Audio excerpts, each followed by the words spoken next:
Sahabat-sahabatku yang dirahmati Allah, Assalamualaikum warahmatullahi wabarakatuh. Renungkan dan bayangkan sebuah perang yang bukan hanya berlangsung selama beberapa dekade, tetapi berabad-abad, mengguncang 3 benua dan melibatkan kerajaan-kerajaan terbesar di dunia. Inilah Perang Salib, sebuah konflik epik yang tak sekadar tentang perebutan tanah, melainkan benturan antara dua peradaban besar, Kristen dan Islam, yang akan menentukan nasib dunia selama ribuan tahun ke depan. Namun, apakah Perang Salib benar-benar hanya tentang perang agama, ataukah ada kepentingan tersembunyi, seperti intrik politik dan ambisi pribadi, yang mengubah jalur sejarah? Anda akan melihat lebih dari sekadar pertempuran berdarah di padang pasir Yerusalem. Kisah ini menyangkut para kesatria yang mempertaruhkan segalanya demi kemuliaan, pemimpin yang berkhianat demi kekuasaan, serta negosiasi di balik tirai yang menentukan nasib bangsa-bangsa. Apa yang sebenarnya terjadi ketika bendera salib pertama kali dikibarkan?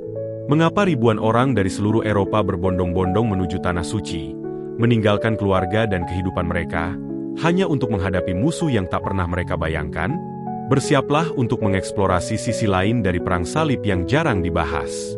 Dari intrik politik di Istana Vatikan hingga strategi militer yang belum pernah terdengar, Anda akan menemukan apa yang membuat raja-raja, paus, dan panglima perang bersedia mengorbankan segalanya demi perang ini. Dan bagaimana kisah ini akhirnya mengubah tatanan dunia, meninggalkan jejak yang masih terasa hingga kini? Jangan lewatkan kisah penuh teka-teki ini, karena di balik setiap kemenangan dan kekalahan, ada rahasia yang belum terungkap. Perang Salib adalah serangkaian ekspedisi militer yang dilakukan oleh bangsa Eropa Barat pada abad pertengahan, antara abad ke-11 hingga ke-13 Masehi, dengan tujuan merebut kembali wilayah suci Yerusalem dan sekitarnya dari kendali umat Muslim.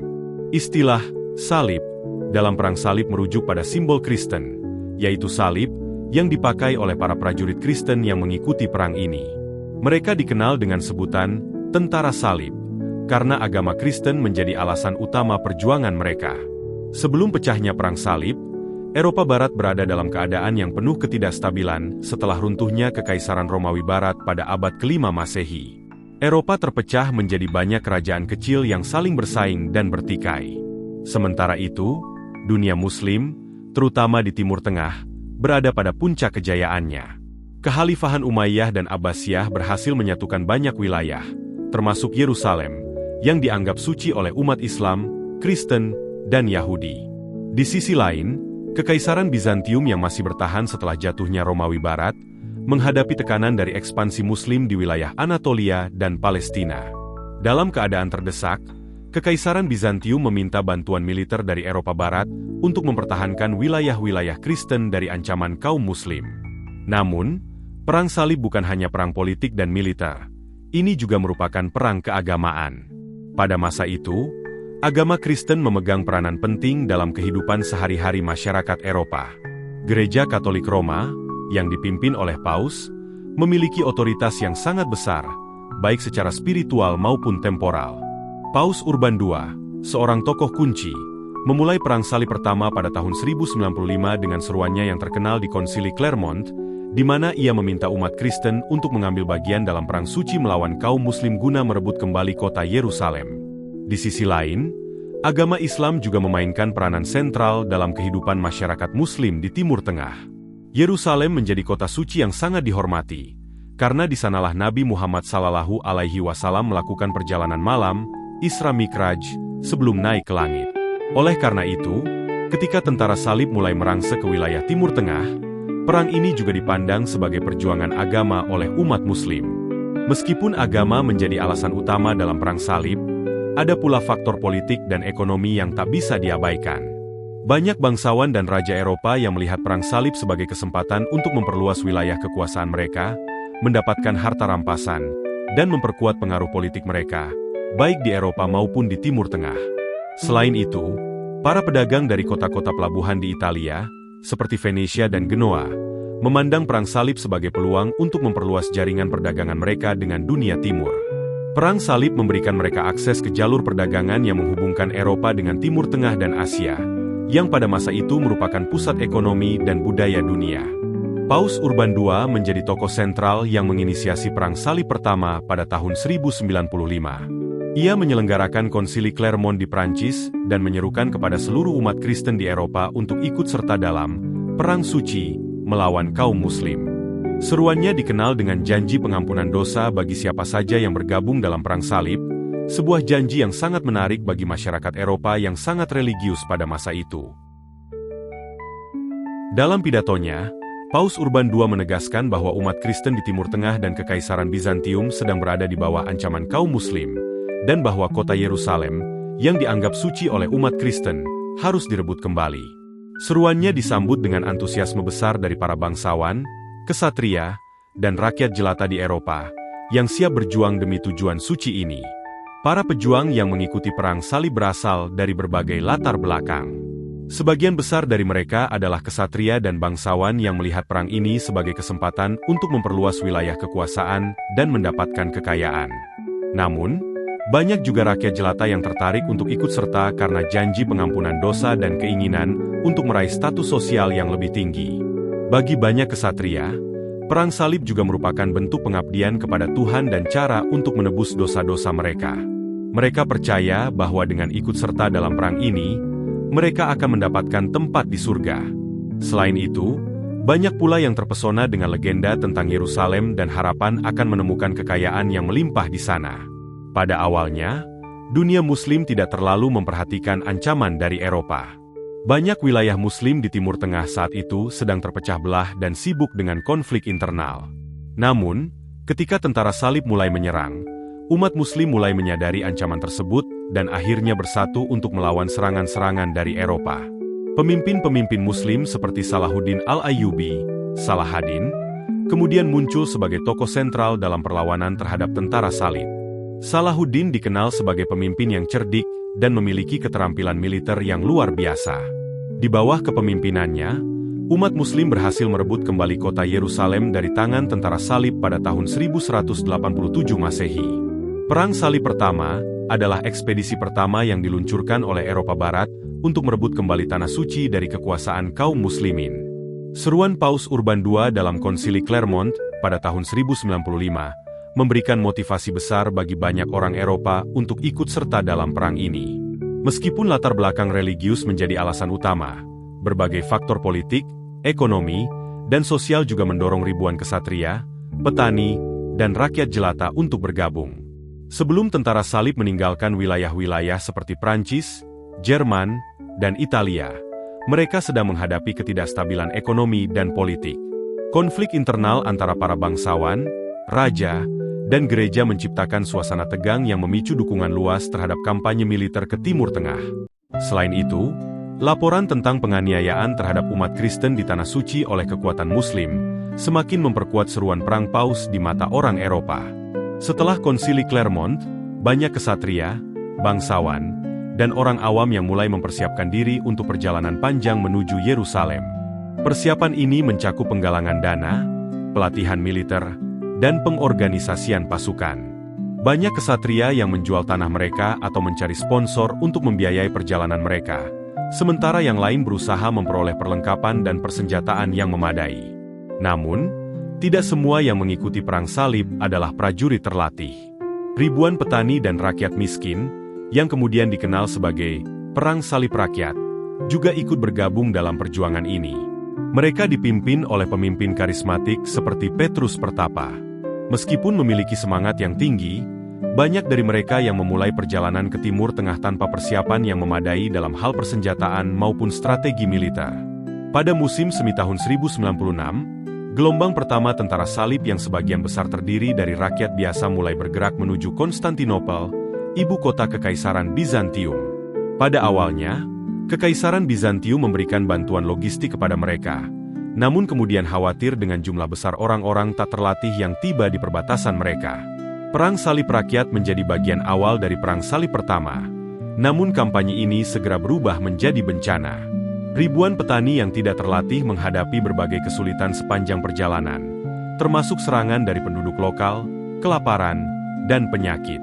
Ketika mereka akhirnya tiba di wilayah Bizantium, banyak yang tewas atau menjadi korban kekerasan. Di bawah pimpinan Petrus Pertapa dan Walter Sans Avoyr, para pejuang rakyat ini akhirnya mencapai Anatolia. Namun, Mereka tidak siap menghadapi pasukan Muslim yang lebih terorganisir. Tentara Muslim di wilayah tersebut dengan mudah mengalahkan mereka, menewaskan sebagian besar dari mereka. Ini menandai kegagalan pertama dari upaya perang salib yang kemudian diikuti oleh kampanye yang lebih terorganisir oleh para kesatria dan bangsawan. Setelah kegagalan perang salib rakyat, gelombang kedua tentara salib, yang lebih terorganisir dan terdiri dari kesatria serta bangsawan dari beberapa kerajaan Eropa, memulai perjalanan mereka ke Timur Tengah. Pasukan ini dipimpin oleh tokoh-tokoh penting seperti Godfrey dari Bouillon, Raymond IV dari Toulouse, Bohemond dari Taranto, dan Baldwin dari Boulogne. Pasukan ini lebih disiplin dan memiliki tujuan yang jelas, bergerak menuju Konstantinopel dengan harapan memperoleh kemenangan yang lebih berarti. Di Konstantinopel, tentara salib bernegosiasi dengan Kaisar Alexios I dari Bizantium. Alexios meminta agar tanah-tanah yang direbut oleh tentara salib nantinya dikembalikan ke Kekaisaran Bizantium, sebuah perjanjian yang disepakati oleh para pemimpin salib, meskipun kemudian diabaikan. Pertempuran besar pertama yang dihadapi oleh tentara salib adalah pengepungan kota Nicaea pada tahun 1097. Kota ini terletak di Anatolia dan dikuasai oleh Kekhalifahan Seljuk yang dipimpin oleh Kilij Arslan I. Tentara salib, dengan bantuan Bizantium, mengepung kota tersebut dan melakukan serangan terkoordinasi. Kilij Arslan, yang meremehkan kekuatan tentara salib setelah kekalahan perang salib rakyat, tidak mempersiapkan pertahanan yang kuat. Namun, ketika ia mencoba mengirimkan bala bantuan, tentara salib berhasil memukul mundur pasukan Seljuk dan mengepung kota dari segala arah. Pada bulan Juni 1097, Nicaea akhirnya menyerah kepada Bizantium, yang segera mengambil alih kota tersebut. Setelah merebut Nicaea, tentara salib melanjutkan perjalanan mereka menuju Yerusalem. Pada bulan Juli 1097, mereka dihadang oleh pasukan Seljuk dalam pertempuran Dorileum. Pertempuran ini menjadi salah satu yang paling dramatis dalam Perang Salib pertama. Pasukan Seljuk menyerang tentara salib dengan taktik hit and run yang khas, berusaha menghancurkan moral mereka. Namun, tentara salib berhasil bertahan dan melakukan serangan balik terkoordinasi yang akhirnya memaksa pasukan Seljuk mundur. Kemenangan ini membuka jalan bagi tentara salib untuk melanjutkan perjalanan mereka melalui Anatolia menuju wilayah Levant. Salah satu peristiwa paling penting dalam Perang Salib pertama adalah pengepungan Antioquia yang berlangsung dari Oktober 1097 hingga Juni 1098. Antioquia adalah kota besar yang strategis di wilayah Levant, dan menguasainya akan memberikan keuntungan besar bagi tentara salib dalam perjalanan mereka menuju Yerusalem. Pengepungan ini sangat sulit dan berlangsung berbulan-bulan. Tentara salib menghadapi kelaparan, penyakit, dan kekurangan pasokan. Banyak prajurit mulai kehilangan semangat, namun melalui pengkhianatan dari dalam tembok kota, tentara salib akhirnya berhasil masuk ke Antioquia pada bulan Juni 1098. Begitu mereka merebut kota, mereka harus menghadapi serangan balasan dari pasukan Muslim yang datang untuk merebut kembali kota tersebut. Tentara salib yang hampir hancur karena kelaparan dan kelelahan berhasil bertahan berkat apa yang mereka yakini sebagai mukjizat, penemuan tombak suci, yang dianggap sebagai senjata yang menusuk tubuh Yesus di kayu salib. Dengan semangat baru, mereka berhasil mengalahkan pasukan Muslim dan mempertahankan kota tersebut. Setelah merebut Antioquia, tujuan akhir tentara salib adalah Yerusalem. Pada awal tahun 1099, mereka mulai bergerak menuju kota suci itu, yang saat itu berada di bawah kendali Kekhalifahan Fatimiyah. Tentara salib mengepung kota selama beberapa minggu, menghadapi perlawanan sengit dari pasukan Muslim yang mempertahankan Yerusalem. Akhirnya, pada bulan Juli 1099, tentara salib berhasil menembus tembok Yerusalem dan merebut kota tersebut. Perebutan Yerusalem diwarnai dengan pembantaian besar-besaran terhadap penduduk Muslim dan Yahudi, yang mengakibatkan ribuan korban jiwa. Kota suci Yerusalem akhirnya jatuh ke tangan tentara salib, yang kemudian mendirikan kerajaan Yerusalem sebagai pusat kekuasaan Kristen di wilayah tersebut. Kemenangan tentara salib dalam merebut Yerusalem menandai akhir dari Perang Salib pertama. Meskipun mereka berhasil mencapai tujuan utama mereka, yaitu merebut kembali kota Yerusalem, keberhasilan ini ternyata hanya bersifat sementara. Wilayah yang mereka kuasai dikelilingi oleh kekuatan Muslim yang lebih besar dan lebih terorganisir, yang pada akhirnya akan merebut kembali sebagian besar wilayah tersebut dalam Perang Salib berikutnya. Setelah keberhasilan tentara salib dalam merebut Yerusalem pada tahun 1099, Mereka mendirikan beberapa kerajaan Kristen di wilayah Timur Tengah, termasuk Kerajaan Yerusalem, Count Edessa, Principality of Antioch, dan County Tripoli. Namun, kekuatan Kristen di Timur Tengah ini tidak berlangsung lama tanpa ancaman. Pada awal abad ke-12, dunia Muslim mulai bangkit kembali, dipicu oleh pemimpin-pemimpin yang lebih kuat dan persatuan baru di bawah panji Islam. Pada tahun 1144, Dengi, seorang pemimpin Muslim yang kuat dari dinasti Seljuk, berhasil merebut kembali kota Edessa, salah satu benteng utama tentara salib yang berada di Timur Tengah. Perebutan Edessa ini mengejutkan Eropa karena Edessa merupakan benteng salib yang paling jauh di utara dan dianggap sebagai penahan pertama terhadap serangan kaum muslimin. Kejatuhan Edessa menjadi pemicu utama yang mendorong terjadinya Perang Salib Kedua, yang dicanangkan oleh Paus Eugenius III pada tahun 1145. Seperti Perang Salib Pertama, Perang Salib Kedua juga dimulai dengan seruan dari Paus Eugenius III, yang mengeluarkan bula kepausan yang disebut Quantum Praedecessores. Seruan ini mengajak umat Kristen di Eropa untuk mempersiapkan perang suci melawan kaum muslimin guna merebut kembali Edessa dan melindungi kerajaan-kerajaan Kristen di Timur Tengah. Seruan ini mendapat dukungan dari banyak tokoh penting di Eropa, termasuk Raja Louis VII dari Prancis dan Kaisar Konrad III dari Kekaisaran Romawi Suci. Paus Eugenius III juga meminta Bernard dari Clairvaux, seorang biarawan dan teolog terkenal, untuk menyebarkan seruan perang di seluruh Eropa. Dengan retorika yang memukau, Bernard berhasil menginspirasi ribuan kesatria dan rakyat jelata untuk bergabung dalam perang suci ini. Dengan cepat, tentara-tentara dari Prancis, Jerman, dan berbagai wilayah lain di Eropa mulai berkumpul untuk memulai perjalanan menuju Timur Tengah. Perang Salib Kedua berbeda dengan Perang Salib Pertama, karena keterlibatan langsung dari dua raja besar Eropa, yaitu Raja Louis VII dari Prancis dan Kaisar Konrad III dari Jerman. Keterlibatan mereka memberi legitimasi yang lebih besar pada Perang Salib Kedua, dan diharapkan dapat menggalang kekuatan yang lebih besar dan lebih terorganisir daripada kampanye sebelumnya. Raja Louis VII adalah penguasa Prancis yang sangat religius, dan ia merasa bahwa keikutsertaannya dalam Perang Salib adalah bentuk pengabdiannya kepada Tuhan. Sementara itu, Kaisar Konrad III, sebagai pemimpin Kekaisaran Romawi Suci, memimpin pasukan Jerman dalam usaha untuk memperluas pengaruhnya dan melindungi kepentingan Kristen di Timur Tengah. Namun, meskipun kedua raja besar ini memimpin tentara salib, koordinasi antara pasukan mereka seringkali kurang baik. Perbedaan strategi dan ketidakcocokan dalam kepemimpinan menyebabkan beberapa pertempuran besar menjadi gagal, yang akan menjadi salah satu alasan utama kegagalan Perang Salib Kedua. Tentara salib yang dipimpin oleh Louis VII dan Konrad III memutuskan untuk mengambil rute darat menuju Timur Tengah, melewati Anatolia, wilayah yang dikuasai oleh Kekaisaran Bizantium. Kaisar Bizantium saat itu, Manuel I Komnenos, menyambut tentara salib meskipun ia juga khawatir dengan keberadaan pasukan besar Eropa di wilayahnya. Pasukan Konrad III adalah yang pertama bergerak melalui Anatolia, namun mereka segera menghadapi kesulitan. Tentara Seljuk yang menguasai wilayah Anatolia menggunakan taktik serangan gerilya untuk mengganggu pasukan Jerman. Dengan kurangnya persiapan dan minimnya pengetahuan tentang medan, pasukan Konrad mengalami kekalahan besar dalam pertempuran Doryleum pada tahun 1147, yang menyebabkan sebagian besar pasukannya musnah. Setelah kekalahan ini, Konrad III bergabung dengan pasukan Louis VII, yang juga menghadapi masalah serupa dalam perjalanannya menuju Anatolia. Pasukan Prancis mengalami serangan berulang dari tentara Seljuk dan kehilangan banyak prajurit akibat penyakit, kelaparan, dan pertempuran. Setelah tiba di Yerusalem, tentara salib menyusun rencana untuk merebut kota Damaskus, sebuah pusat penting kekuatan Muslim di wilayah tersebut. Pengepungan Damaskus dimulai pada tahun 1148 dan, pada awalnya, tentara salib berhasil menekan pertahanan kota tersebut. Namun, kurangnya persiapan dan koordinasi antar pasukan serta pertahanan kuat dari penduduk Damaskus membuat pengepungan ini gagal.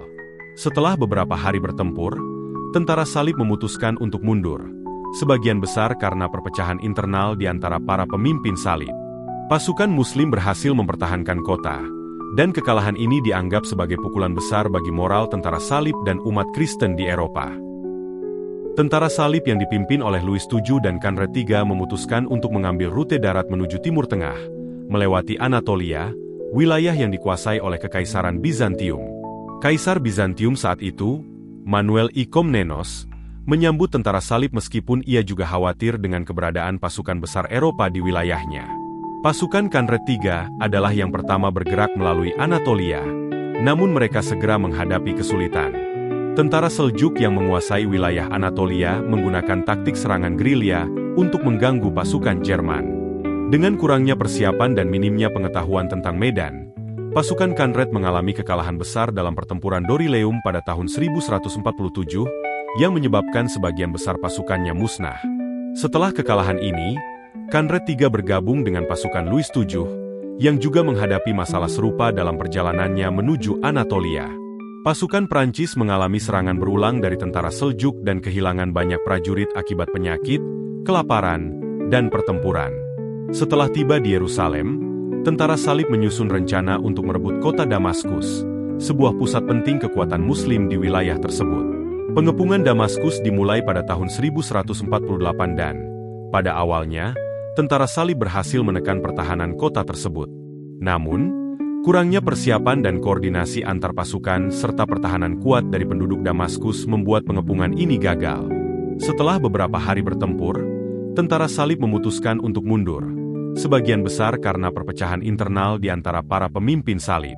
Pasukan Muslim berhasil mempertahankan kota, dan kekalahan ini dianggap sebagai pukulan besar bagi moral tentara salib dan umat Kristen di Eropa. Kegagalan dalam pengepungan Damaskus menandai berakhirnya Perang Salib Kedua dan hasil yang jauh dari harapan awal. Kegagalan Perang Kedua menyebabkan kekecewaan yang mendalam di Eropa. Banyak yang merasa bahwa kekalahan ini disebabkan oleh kurangnya persatuan di antara para pemimpin Eropa, serta ketidakmampuan untuk berkoordinasi dengan baik di medan perang.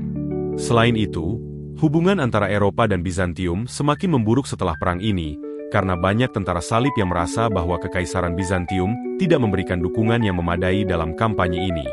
Kegagalan ini juga memberi semangat bagi kekuatan Muslim di Timur Tengah, yang melihat bahwa tentara salib tidak sekuat yang mereka kira. Hal ini membuka jalan bagi kebangkitan pemimpin-pemimpin Muslim yang lebih kuat, seperti Nur ed-Din dan kemudian Salahuddin al-Ayyubi, yang akan memainkan peran penting dalam Perang Salib berikutnya. Bernard dari Clairvaux, yang telah menjadi salah satu pendorong utama Perang Salib Kedua, sangat kecewa dengan hasilnya. Namun, ia berusaha menghibur umat Kristen dengan menyatakan bahwa kekalahan ini adalah ujian dari Tuhan dan bahwa mereka harus memperkuat iman mereka. Bernard juga menulis sejumlah surat dan khotbah yang menyalahkan dosa-dosa umat Kristen sebagai penyebab kekalahan, dengan harapan bahwa umat Kristen akan belajar dari kegagalan ini dan memperbaiki diri di masa depan. Meskipun usahanya untuk menenangkan hati umat Kristen, kepercayaan terhadap keberhasilan Perang Salib mulai goyah di kalangan banyak orang Eropa. Banyak yang mulai mempertanyakan apakah Tuhan benar-benar mendukung kampanye militer ini, dan kekecewaan ini akan terus membayangi Perang Salib yang berikutnya. Setelah kegagalan Perang Salib Kedua, kekuatan Muslim di Timur Tengah mulai mengalami kebangkitan yang luar biasa di bawah kepemimpinan Salahuddin al-Ayyubi. Salahuddin lahir pada tahun 1137 di Tikrit, Irak, dari keluarga yang memiliki hubungan dekat dengan penguasa dinasti Zengid. Di bawah naungan Nur ed-Din, pemimpin Zengid yang kuat, Salahuddin mulai mendapatkan reputasi sebagai jenderal yang berbakat. Salahuddin dikenal tidak hanya karena keahliannya dalam strategi militer, tetapi juga karena kebijaksanaannya sebagai pemimpin yang adil dan saleh. Ia berhasil mempersatukan berbagai faksi Muslim yang sebelumnya terpecah-pecah, termasuk dinasti Fatimiyah di Mesir, berbagai suku Arab, serta kekuatan Muslim lainnya di Suriah dan Irak. Persatuan ini memberinya kekuatan besar untuk melawan kerajaan-kerajaan salib di wilayah Levant. Perang Salib keempat yang dimulai dengan tujuan untuk merebut kembali Yerusalem, berakhir dengan sebuah pergeseran dramatis dari tujuan asalnya.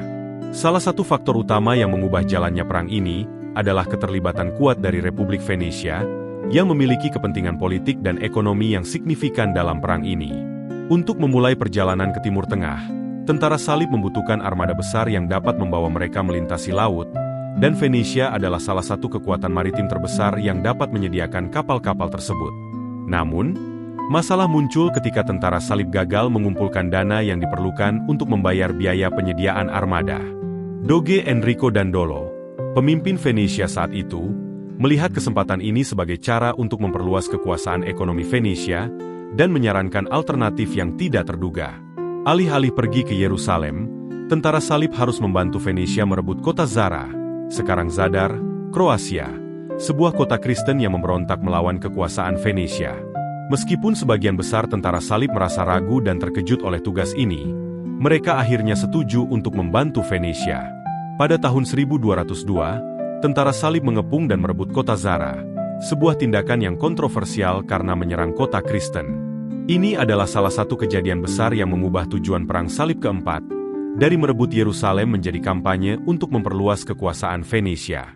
Tindakan ini mengundang kecaman keras dari pihak-pihak Kristen, karena mereka menganggap serangan terhadap kota Kristen sebagai tindakan yang tidak bermoral. Paus Innocentius III yang memanggil Perang Salib ini, sangat kecewa dengan keputusan tersebut dan bahkan mengancam untuk mengucilkan tentara salib yang terlibat. Namun, meskipun menghadapi kecaman, pasukan salib tetap melanjutkan perjalanan mereka menuju tujuan yang lebih jauh ke timur. Kemudian, setelah penaklukan Zara, pasukan salib melanjutkan perjalanan mereka dengan tujuan yang semakin jauh dari Yerusalem. Alih-alih menyerang kota-kota di Timur Tengah, seperti yang mereka rencanakan, mereka beralih untuk menyerang Konstantinopel, ibu kota Kekaisaran Bizantium, yang merupakan pusat kekristenan di wilayah timur pada waktu itu. Penyimpangan tujuan ini menandakan titik balik yang penting dalam sejarah Perang Salib, karena kampanye ini akhirnya berfokus pada politik kekaisaran dan ekonomi daripada tujuan religius awal. Pada tahun 1204, tentara salib berhasil merebut Konstantinopel dan mendirikan Kekaisaran Latin, sebuah pemerintahan Kristen yang berlangsung selama hampir setengah abad. Meskipun Perang Salib keempat tidak pernah mencapai tujuan awalnya, yaitu merebut Yerusalem, peristiwa ini meninggalkan dampak besar dalam sejarah hubungan antara Eropa dan Bizantium, serta memperburuk hubungan antara Gereja Katolik Roma dan Gereja Ortodoks Timur. Penaklukan Konstantinopel juga mengubah peta politik wilayah tersebut, dan mempengaruhi masa depan kekuatan maritim Venesia, serta posisi politik di Timur Tengah. Penjarahan Konstantinopel pada tahun 1204 oleh tentara salib dalam Perang Salib keempat menjadi salah satu peristiwa paling brutal dan memalukan dalam sejarah Perang Salib. Setelah merebut kota ini, yang sebelumnya menjadi pusat kekristenan timur dan ibu kota Kekaisaran Bizantium selama lebih dari 1000 tahun, tentara salib melakukan tindakan yang sangat merusak. Banyak dari mereka yang terlibat dalam penjarahan ini, menghancurkan bangunan-bangunan suci, merampok harta karun dan relik-relik suci yang memiliki nilai sejarah dan religius yang tak ternilai, serta mengambil banyak barang seni berharga. Seluruh kota menderita akibat pembakaran besar-besaran dan penghancuran. Banyak bagian dari Konstantinopel yang hancur, dan tidak ada tempat yang dibiarkan aman dari penjarahan. Tindakan ini tidak hanya merusak Konstantinopel secara fisik, tetapi juga menghancurkan hubungan antara Gereja Katolik Roma dan Gereja Ortodoks Timur, yang semakin meruncing akibat penyerangan ini. Padahal, hubungan antara kedua gereja sudah tegang sejak skisma besar pada tahun 1054. Namun, penjarahan Konstantinopel memperburuk keadaan, memperdalam perpecahan yang sudah ada, dan menimbulkan kebencian yang mendalam antara kedua pihak. Meskipun Paus Innocentius III tidak setuju dengan penyerangan ini, peristiwa tersebut tetap berlangsung, menunjukkan bagaimana ambisi politik dan ekonomi lebih mendominasi daripada tujuan agama yang semula menjadi alasan utama Perang Salib. Selain dampak spiritual dan religius yang besar, penjarahan ini juga memiliki dampak politik yang mendalam. Kekaisaran Bizantium yang sebelumnya kuat dan berpengaruh di Mediterania Timur, terpecah menjadi beberapa negara kecil, seperti Kekaisaran Nicaea, Kekaisaran Trebizond, dan Epirus, yang berusaha mempertahankan sisa-sisa Bizantium. Sementara itu, tentara salib mendirikan Kekaisaran Latin di Konstantinopel. Namun kekaisaran baru ini hanya bertahan selama beberapa dekade sebelum Bizantium berhasil merebut kembali kota tersebut pada tahun 1261. Namun, meskipun Konstantinopel kembali jatuh ke tangan Bizantium, kota itu tidak pernah pulih sepenuhnya dari kehancuran yang disebabkan oleh Perang Salib keempat. Lebih jauh lagi, penjarahan ini mengubah arah sejarah Bizantium secara drastis, yang membuatnya semakin rapuh dan tidak mampu menghadapi ancaman yang lebih besar di kemudian hari, seperti Kesultanan Utsmaniyah. Pada akhirnya, Konstantinopel jatuh ke tangan Kesultanan Utsmaniyah pada tahun 1453, yang menandai berakhirnya kekuasaan Bizantium di wilayah tersebut. Penyimpangan dari tujuan asli Perang Salib keempat dan tindakan brutal terhadap Konstantinopel menjadi pengingat bahwa, meskipun Perang Salib dimulai dengan tujuan yang religius, pergeseran ambisi politik dan ekonomi dapat mengubah jalannya sejarah dengan cara yang tidak terduga. menghasilkan dampak yang jauh lebih besar dan jauh lebih kompleks daripada yang awalnya dibayangkan oleh para pemimpin gereja dan tentara salib. Perang Salib kelima, yang dimulai pada tahun 1217, berusaha untuk mengalihkan fokus dari konflik internal yang terjadi di Eropa dan kembali menegaskan tujuan utama, yaitu merebut Yerusalem, meskipun tetap ada unsur politik dan ekonomi yang mendasari ekspedisi ini. Salah satu perbedaan besar dalam Perang Salib kelima adalah strategi yang lebih menekankan pada Mesir, yang dianggap sebagai pusat kekuatan Muslim saat itu, khususnya di bawah dinasti Ayyubiyah. Pemimpin tentara salib, termasuk Raja Andrew II dari Hungaria, Leopold VI dari Austria, dan John dari Brienne, menganggap Mesir sebagai langkah penting dalam upaya mereka untuk merebut kembali Yerusalem. Mesir memiliki posisi strategis yang sangat kuat karena letaknya yang menguasai jalur perdagangan utama, serta kedekatannya dengan Yerusalem. Dengan menguasai Mesir, mereka berharap bisa membuka jalan yang lebih mudah menuju kota suci, karena Mesir merupakan pusat administratif dan militer yang kuat bagi dunia Muslim di wilayah tersebut. Tentara salib memulai ekspedisi ini dengan menyerang Damietta, sebuah kota pelabuhan penting di delta Sungai Nil yang menjadi target utama mereka. Pada tahun 1219, mereka berhasil merebut Damietta, sebuah kemenangan signifikan yang memberikan mereka pijakan strategis di Mesir. Meskipun kemenangan ini memberi harapan bagi para tentara salib, ekspedisi selanjutnya mengalami kesulitan besar. Setelah merebut Damietta, pasukan salib menghadapi serangan balik yang kuat dari pasukan Ayyubiyah yang dipimpin oleh Sultan Al-Kamil. Akibatnya, pasukan salib harus menghadapi kesulitan besar dalam hal pasokan dan koordinasi, sementara pasukan Mesir semakin memperkuat pertahanan mereka. Kegagalan untuk melanjutkan serangan dan merebut bagian-bagian penting dari Mesir pada akhirnya memaksa pasukan salib untuk melakukan negosiasi dengan Al-Kamil. Pada tahun 1221, setelah beberapa tahun pengepungan dan pertempuran yang merugikan, mereka akhirnya setuju untuk mundur dengan imbalan gencatan senjata dan beberapa kesepakatan sementara, yang termasuk mengembalikan Damietta kepada Mesir. Meski pasukan salib tidak berhasil merebut Yerusalem melalui Mesir seperti yang diharapkan, Perang Salib kelima tetap memiliki dampak jangka panjang dalam membentuk pola peperangan di Timur Tengah, serta semakin menggarisbawahi kompleksitas hubungan politik, ekonomi, dan agama yang mendasari konflik ini. Namun, seperti Perang Salib sebelumnya, meskipun tujuan spiritual masih tetap menjadi alasan utama dalam retorika, motivasi politik dan ekonomi semakin memainkan peran yang lebih besar. Pembagian sumber daya, kerjasama dengan kekuatan lokal, dan keputusan-keputusan strategis yang lebih pragmatis menjadi faktor penentu kesuksesan atau kegagalan ekspedisi militer ini. Perang Salib ke-6 yang dipimpin oleh Kaisar Frederick II dari Kekaisaran Romawi Suci, memang memiliki pendekatan yang sangat berbeda dari Perang Salib sebelumnya. Alih-alih berfokus pada pertempuran militer yang keras, Frederick memilih untuk mengandalkan diplomasi yang cerdas dan negosiasi dengan Sultan Al-Kamil dari Mesir. Salah satu alasan mengapa Frederick bisa menggunakan pendekatan ini adalah karena situasi internal dan eksternal yang dihadapi oleh Sultan Al-Kamil. Mesir sedang mengalami ketegangan dan tantangan besar, baik dari musuh-musuh luar seperti tentara salib maupun ancaman dari dalam. Melalui perjanjian damai yang terkenal sebagai Perjanjian Jaffa pada tahun 1229, Frederick berhasil memperoleh kembali kendali atas Yerusalem, Nazaret, dan Bethlehem tanpa pertempuran besar. Keberhasilan diplomatik ini menjadi pencapaian besar bagi Frederick. Namun, meskipun ia berhasil merebut kota-kota penting, ia tetap diekskomunikasi oleh Paus Gregorius IX karena ketegangan antara keduanya yang telah berlangsung lama. Frederick tidak pernah mendapatkan pengakuan penuh dari banyak pemimpin Kristen, yang menganggapnya sebagai pengkhianat, karena memilih diplomasi daripada pertempuran. Namun, meskipun ia berhasil merebut Yerusalem, kekuasaan Kristen di kota tersebut tidak bertahan lama. Pada tahun 1244, Yerusalem kembali jatuh ke tangan kaum muslimin, kali ini di bawah kepemimpinan Kekhalifahan Khwarezmiyah yang menguasai wilayah tersebut. Kegagalan ini menunjukkan betapa rapuhnya kekuasaan Kristen di Timur Tengah, yang terus terancam oleh pasukan Muslim yang terorganisir dan berkemampuan tempur tinggi.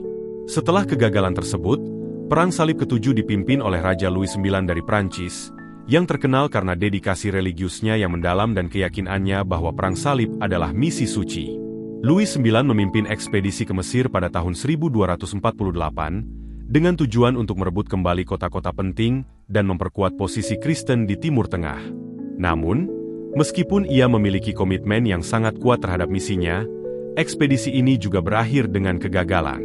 Raja Louis IX memulai ekspedisinya dengan menyerang Mesir dan berhasil merebut kota pelabuhan Damietta pada tahun 1249. Namun, pasukan Kristen segera terjebak di tanah Mesir yang penuh tantangan dan pasokan mereka mulai menipis. Setelah mengalami serangkaian pertempuran yang sulit, mereka akhirnya terpaksa mundur setelah Raja Louis IX ditangkap dalam sebuah serangan di kampanye yang lebih besar di sepanjang Sungai Nil. Kekalahan ini menjadi salah satu titik balik dalam Perang Salib dan memperlihatkan betapa sulitnya mempertahankan kerajaan salib di Timur Tengah.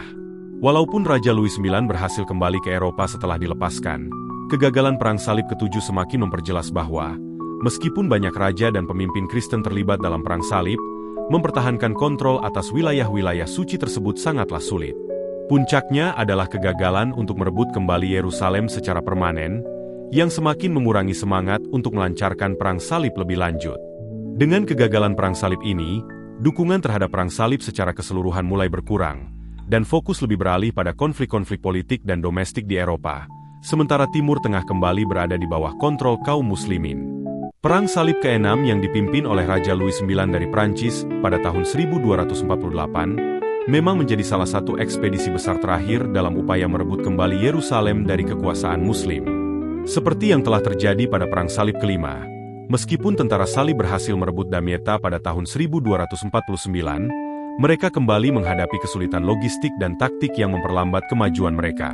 Ketidakmampuan untuk melanjutkan serangan ke dalam Mesir secara efektif menyebabkan kegagalan besar pada ekspedisi ini.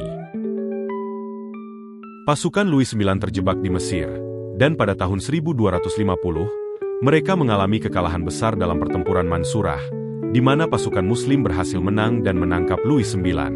Raja Prancis hanya dibebaskan setelah membayar tebusan yang sangat besar. Meski kegagalan militer ini jelas mengakhiri kampanye besar tersebut, di Eropa, Louis IX dihormati dan dianggap sebagai pahlawan. Bahkan setelah kematiannya, ia diganjar dengan kanonisasi sebagai santo, sebuah pengakuan besar atas dedikasinya terhadap iman dan komitmennya terhadap Perang Salib. Perang Salib ke-7 menjadi salah satu upaya terakhir besar untuk merebut kembali Yerusalem melalui kekuatan militer. Namun, meskipun banyaknya usaha dan banyaknya pasukan yang terlibat, perang ini menandai berakhirnya dominasi Eropa dalam kampanye militer di Timur Tengah. Perang Salib ke-8, yang dimulai dengan penyerangan terhadap Tunis pada tahun 1270, ternyata juga gagal mencapai tujuannya.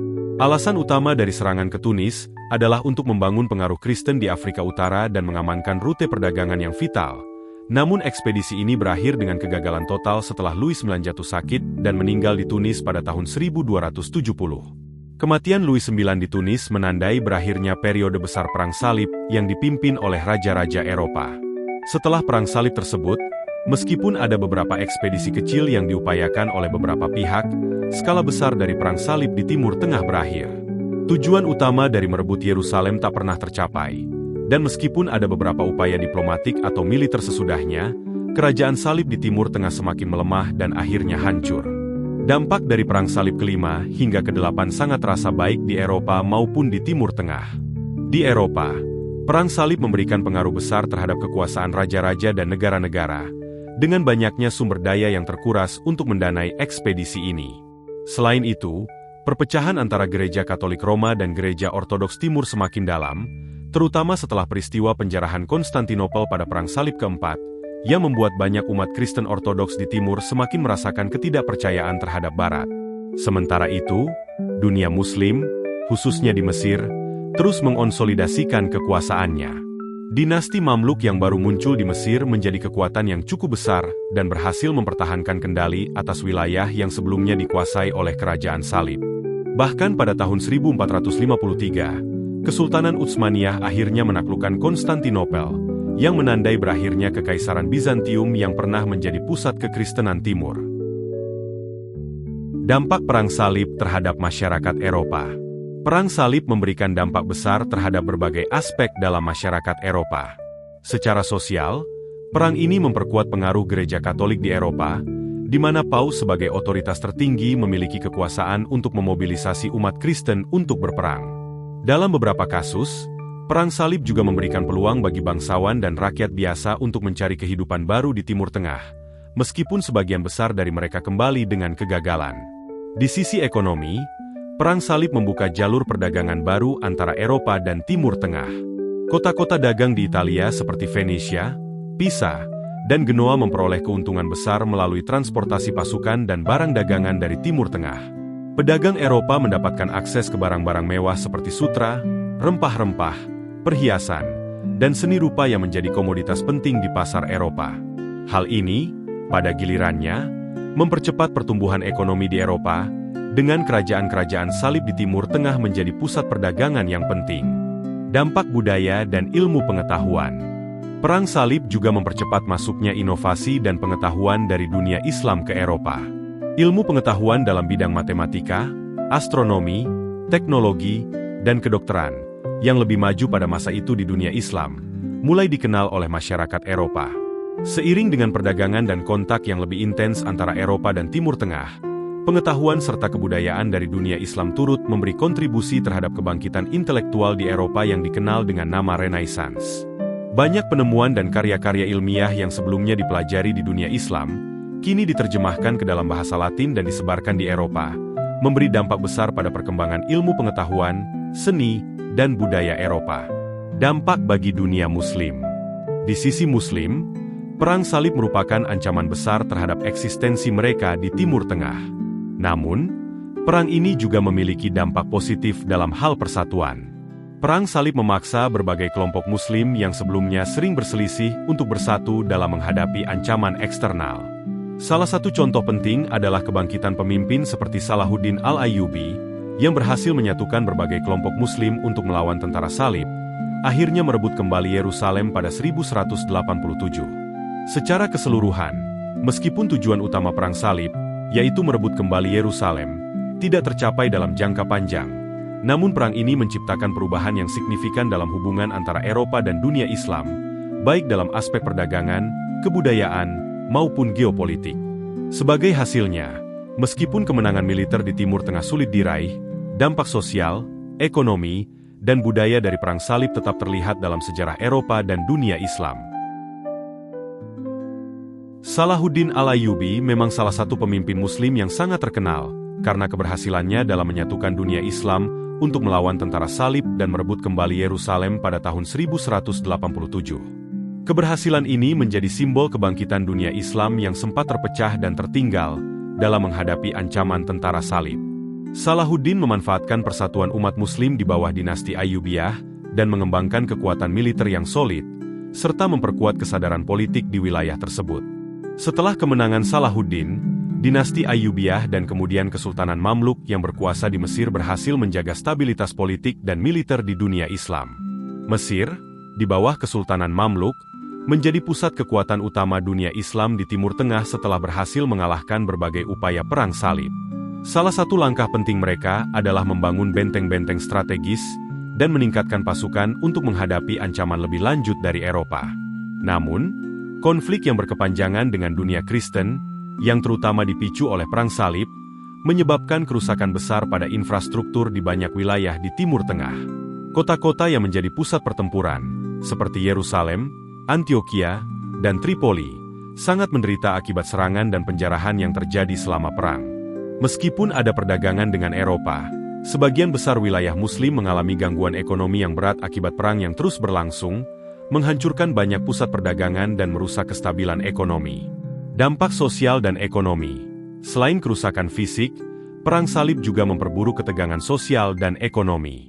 Ketegangan antara dunia Kristen dan Muslim yang muncul selama Perang Salib menjadi salah satu dampak jangka panjang yang terus berlanjut hingga berabad-abad berikutnya.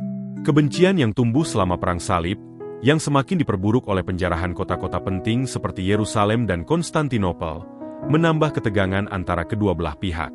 Meskipun konflik terbuka akhirnya mereda, permusuhan yang mendalam tetap ada, terutama di tingkat politik dan militer.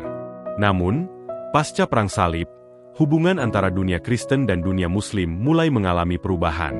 Meskipun ketegangan dan permusuhan masih ada, interaksi budaya dan perdagangan antara kedua peradaban ini semakin meningkat. Pedagang dan ilmuwan dari dunia Islam mulai berinteraksi dengan Eropa, membawa pengetahuan yang sangat berharga dalam bidang matematika, astronomi, kedokteran, dan filsafat ke dunia barat.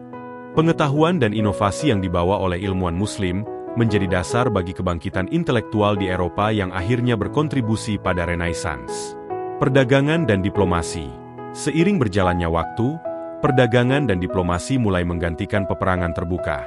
Beberapa negara Eropa, seperti Venesia, menjalin hubungan perdagangan yang kuat dengan dunia Islam. Hal ini menciptakan saling ketergantungan ekonomi yang memperkaya kedua belah pihak. Meskipun hubungan ini tidak selalu damai dan dipenuhi dengan ketegangan, mereka menjadi dasar dari interaksi lintas budaya yang semakin kompleks antara Eropa dan dunia Islam. Ini adalah langkah menuju hubungan yang lebih saling menghargai, meskipun dengan banyak tantangan. Dalam jangka panjang, meskipun Perang Salib tidak mencapai tujuan utamanya, yaitu merebut Yerusalem secara permanen untuk dunia Kristen, dampak dari peristiwa ini terasa di berbagai bidang. Perang Salib memengaruhi peta politik, sosial, dan ekonomi di Eropa dan dunia Islam, membentuk hubungan yang lebih rumit namun lebih saling terhubung antara kedua peradaban. Interaksi lintas budaya, ilmu pengetahuan, dan perdagangan yang terjadi selama dan setelah periode ini menjadi landasan bagi perkembangan dunia modern yang kita kenal saat ini. Kisah yang sangat mendalam dan penuh pembelajaran. Perang Salib memang meninggalkan warisan yang tak terhapuskan dalam banyak aspek, baik dari segi sosial, politik, maupun budaya. Seperti yang kamu jelaskan, dampak arsitektur dan pertukaran budaya antara Eropa dan dunia Islam adalah salah satu sisi penting yang sering terlupakan. Bentuk-bentuk kastil dan benteng yang menggunakan teknik dari dunia Islam menunjukkan bagaimana dua peradaban ini saling memengaruhi meskipun ada banyak ketegangan. Perang Salib bukan hanya soal perebutan tanah suci, tetapi juga tentang interaksi yang kompleks antara agama, ekonomi, dan politik. Seperti yang kamu katakan, meskipun tujuan utama, merebut Yerusalem, tidak tercapai, namun perang ini mengubah hubungan dunia Barat dan Timur, mendorong berkembangnya perdagangan, ilmu pengetahuan, dan interaksi budaya yang berpengaruh besar pada masa depan Eropa, terutama pada periode Renaissance. Kisah ini memang penuh dengan makna dan memberi banyak pelajaran tentang pentingnya toleransi, perdamaian, dan bagaimana sejarah seringkali terbentuk oleh serangkaian peristiwa yang tidak selalu diinginkan. Terima kasih telah berbagi kisah yang begitu mendalam ini, dan semoga semakin banyak yang dapat belajar dari masa lalu agar bisa membentuk masa depan yang lebih baik.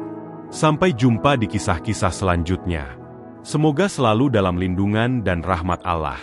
Demikian kisah ini kami sampaikan. Semoga bermanfaat serta menginspirasi dan menambah iman kita kepada Allah Subhanahu wa Ta'ala. Terus semangat dalam beribadah, jangan lelah berbuat kebajikan, dan terus perbanyak sholawat kepada Rasulullah Muhammad Shallallahu Alaihi Wasallam.